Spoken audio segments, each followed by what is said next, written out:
We were supposed to be in a bull run by now. 2024 had all the right signals. Bitcoin and Ethereum spot ETFs were approved. Trump, a pro-crypto president, won the US election. The SEC started softening its stance on XRP and staking.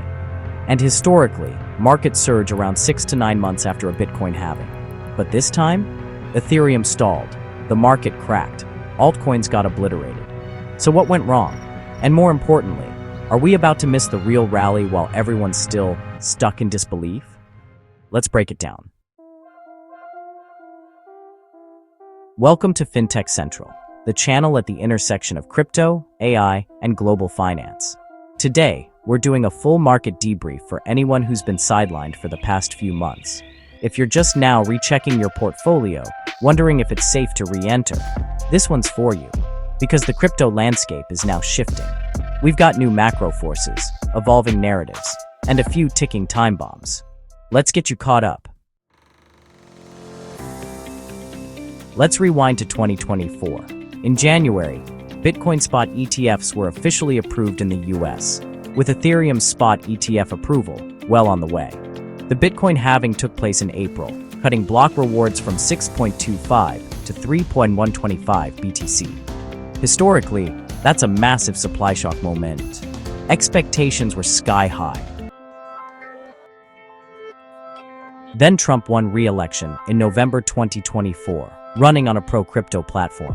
He even floated appointing Coinbase executives to advisory positions and confirmed a U.S. strategic Bitcoin reserve would be on the table. ETF inflows were suggesting strong institutional investment. MicroStrategy didn't just invest in Bitcoin, they went all in, turning their balance sheet into a bet on digital gold. It really felt like the stars were aligning for a monster first quarter bull run. But instead of liftoff, we got a liquidation cascade. Why? Trump's America First agenda kicked in hard. In February 2025, he announced these sweeping new tariffs on China, the EU, and parts of Asia. Markets reacted instantly. Stock indices corrected. The US dollar surged. Global liquidity tightened. And risk assets, especially crypto, sold off. Bitcoin instantly fell from 90K, briefly dipping into the 70s. Ethereum and Solana both lost momentum, down significantly from their local peaks and still struggling to recover. If you felt burned after re-entering too early, you're definitely not alone. A lot of smart traders got caught in that liquidity crunch. Retail got flushed, and once again, disbelief took over the market. Fast forward to today. Bitcoin maintains strength, now hovering back between 90K and 95K in the second half of April, holding its ground near all-time highs. ETH is still struggling to reclaim $2,000, dipping below $1,500 earlier last month. But the altcoin market cap as a whole, if you leave out Bitcoin, is actually up over 11% since those March lows. That's a pretty clear sign that risk appetite is coming back into the space. But honestly, the real story here isn't just about price, it's about positioning. Stablecoin supply is growing again. USDT and USDC have added over $6.2 billion in the last 6 weeks, which is the biggest jump we've seen since early 2022. Meanwhile, exchange reserves are dropping. Investors are pulling Bitcoin and Ethereum off centralized exchanges. Usually that means long-term accumulation is happening.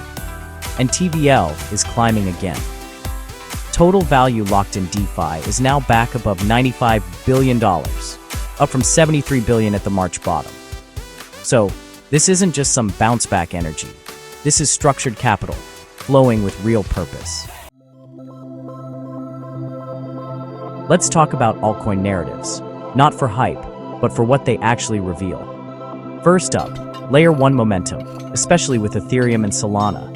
Ethereum's March Denkin upgrade lowered Layer 2 transaction fees through proto-dank sharding. Solana, on the other hand, is seeing renewed activity in NFTs, DeFi, and apps like Jupiter, Tensor, and Backpack. Solana's not just fast anymore, it's sticky. Memecoins, these are a sign that retail is returning. PEPE, DOGE, WIF, BONK, BRETT, they're all surging. DOGE even spiked on rumors that Trump's campaign might accept donations in DOGE. Now, Memecoins aren't fundamentally strong, but they do signal one thing. Retail is waking up.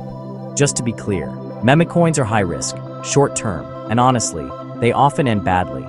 Use them as sentiment indicators, not investments. Lastly, AI and DePIN tokens. Render is leading the GPU for higher space. Akash, Theta, and Filecoin are gaining traction in decentralized infrastructure. Even Near Protocol is integrating AI inference tools and, gaining developer attention. The AI narrative isn't fading. It's merging with crypto faster than ever. Institutions are back. BlackRock's Bitcoin ETF now has over $30 billion in assets. Fidelity's ETH ETF is seeing inflows again. Goldman Sachs is offering crypto derivatives to private clients. On-chain, we're seeing accumulation. Addresses holding more than 1,000 BTC are up 5% this month. Bridges like Layer 0 and Wormhole are handling major volume spikes. DeFi usage on Arbitrum, Optimism, and Base is up, especially through protocols like Athena and Prisma. Bitcoin dominance is hovering near 60%. Capital is clearly rotating into altcoins. This isn't noise.